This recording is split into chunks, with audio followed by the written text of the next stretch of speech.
Africa is rising, or so we are told.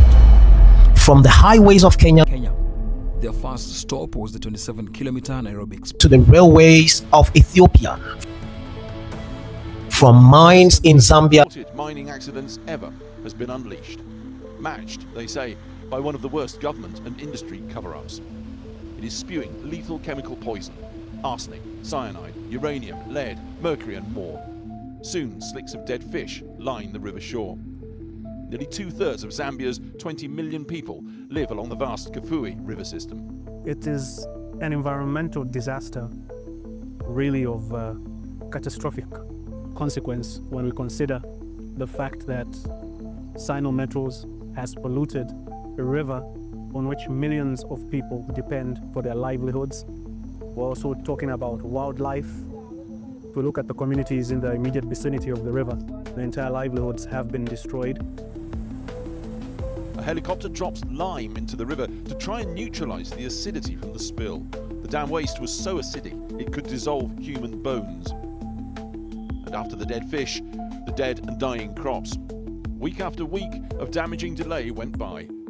From the air, the scale of the damage is clear, the scarred, polluted landscape of the now empty reservoir. To the ports of Ghana, Chinese cranes, companies, and contractors are everywhere. Billions of dollars are pouring into our lands. But the question we must ask is, at what cost? Do these people love us so much that they care about us so much and they want to do everything for us to be okay? Who are we? Also, is China truly helping Africa to develop, or are we witnessing a new subtle form of colonization, one dressed not in guns and chains, but in loans and infrastructure? In today's episode of Inside Focus, we are uncovering the truth behind China's grand strategy in Africa, the help, the hidden motives, and how Africa can stand tall without depending on anyone's aid. If this is your first time discovering my channel, make sure to subscribe to the channel, like the video, share the video, and then go to the comment section and tell us what you think. Let us know what you have in your mind about this whole conversation. Let's get in. China's relationship with Africa has grown rapidly since the early 2000s through the Forum on China-Africa Cooperation, that is the FOCAC. Beijing has pledged hundreds of billions in loans, grants, and investments. As of now, China is Africa's largest trading partner, with trade exceeding $250 billion annually. Over 10,000 Chinese-owned companies operate across the continent of Africa. In countries like Ethiopia, Nigeria, Kenya, Zambia, and Ghana, Chinese-built infrastructures are everywhere. Let's look at them. First, railways. The Addis Ababa-Djibouti Railway and Kenya's Standard Gauge Railway. Let's look at roads and bridges across West Africa. Let's look at industrial parks and power plants, and even smart city projects, fiber optics, and telecom systems. On the surface, this looks like a win-win.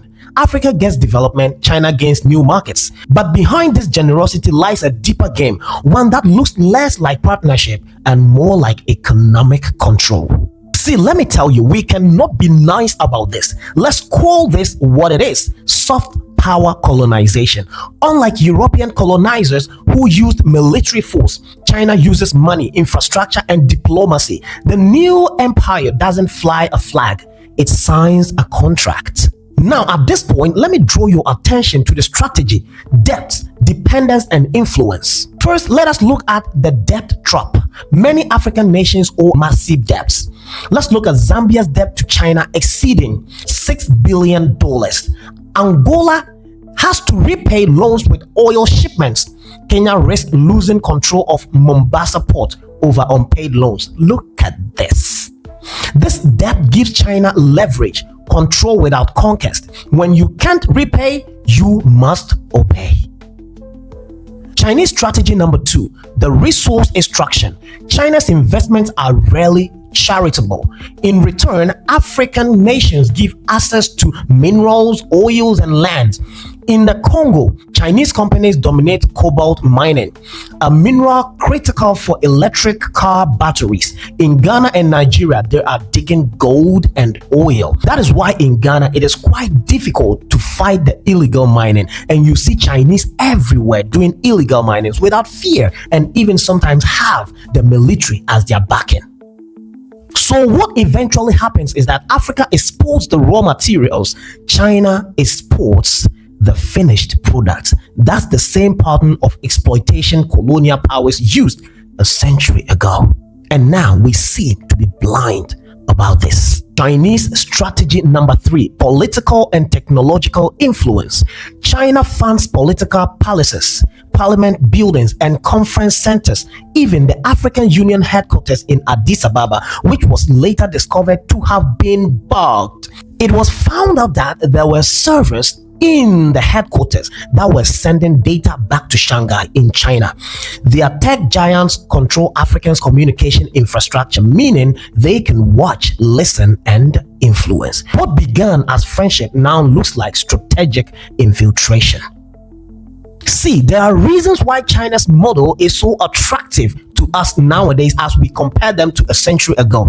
Let us be fair. China is smart. It knows what African leaders want. Quick result. Unlike Western aid that comes with lectures and democracy, transparency, and human rights, China aid comes with no moral conditions. It says, we don't care about your politics. We just want your partnership. So African leaders see an opportunity to build roads, hospitals, and airports fast without the IMF or the World Bank breathing down their necks. For many, that's irresistible and it is convenient. But see, this convenience comes at a long-term cost. When you borrow to build and you can't repay, you don't own what you built.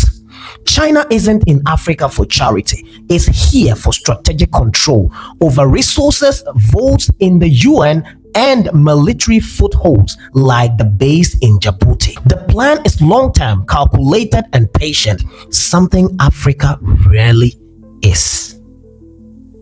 Now let me hit the nail straight at the head. Help or hidden agenda? Is China helping Africa or exploiting it? The truth lies in between. China has built what others only promise, but it has also created a new dependency. They are helping us to build, but on their terms, with their workers and for their profit. A railway may connect cities, but if all the profit goes to China firms, what has Africa really gained? What has Africa really gained? China's friendship is transactional, strategic, not sentimental. They are not here to lift Africa. They are here to secure Africa as part of their global belt and road puzzle. Now, talking about all this, what do I have to say? My question is, what is holding Africa back that we put ourselves in the line or on the line in these traps so that at the end of the day, we are held with our legs and our hands tied together with our necks and we cannot breathe or do anything, just to give out or just to surrender so that we are at peace? China is not our biggest problem. We are. And I'm asking the question again, what is holding Africa back?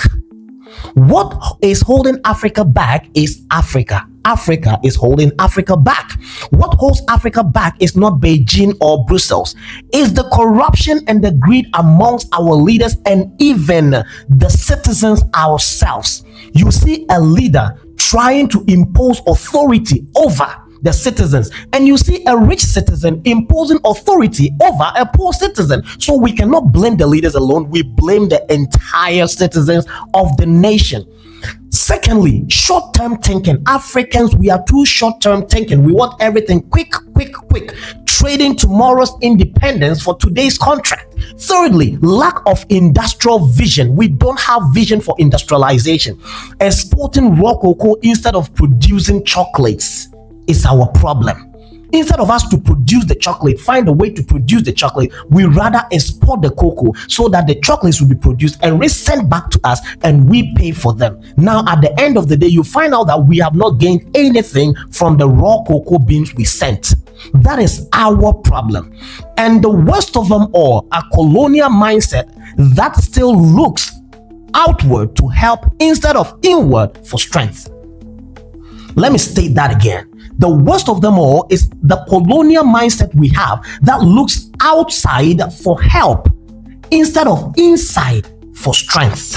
If we are to look inside for strength, we will be able to accomplish what is our own, but we look outside for help, and that is where we fall into the trap. Dr. Kwame Nkrumah once said, the struggle against colonization does not end with independence. It continues against the forces that seek to control Africa economically and politically. He saw this and he talked about it. But this is one of the African prophets Africa has ignored over the years. Kwame Nkrumah, the father of Pan-Africanism, is one of the prophets, or let me say was one of the prophets that Africa should have held high, aligned with his dreams and his visions and his ideologies. But what did we do? We have relegated him and put him aside. We don't care about whatever he started, and we don't care about whatever he dreamt of, because even in his country, they are using tribalism to relegate him. How much more other African countries? They are also using the fact that he's not our country member, he's not from, and so Africa has the pain to idolize someone who had a dream for the entire Africa, all because he is not a man of their own. And that is why we are in what we are in now. And what are we witnessing now? We are witnessing that warning come true. He said it, and I'm saying it again. He said the struggle against colonization does not end with independence. It comes and continues against the forces that seek to control Africa economically and politically. And that is what we are seeing today. Now, finally, let me go this direction. Let me state how Africa can stand without dependence, how Africa can progress, improve, develop without looking outward for help, but then inward for strength. Africa can be better off not by rejecting China, not by rejecting any other country, but how? By redefining the relationship and the friendship or the partnership they have with other nations. First, negotiate smartly. Every deal must be transparent with African ownership guaranteed. Secondly, industrialize locally. Stop exporting raw materials, build industries, process goods, create jobs. Thirdly, invest in education and innovation. The real power is not in minerals, but it's in the mind. Finally, unity and vision. No single African nation can stand against global powers, but a united Africa can. If Africa rises with wisdom and unity, no nation, not China, not the West, can colonize her again or can do anything that will tarnish or destroy the figure of Africa. To end, let me say this. So, is China Africa's partner or predator? Maybe both. But the real story is not about China's strategy. It is about Africa's response. Because our people who know their worth can never be enslaved. Not by guns, not by loans, and not by promises. The future of Africa depends on Africans. Not on AIDS, not on China, and not on anyone. But it depends on Africans and only Africans. Thank you so much for watching this Inside Focus. Don't forget to subscribe and share, because Africa must wake up, and all individuals must have the freedom to enjoy this world and what is theirs originally, that no one interferes in anyone's affairs. This was Inside Focus.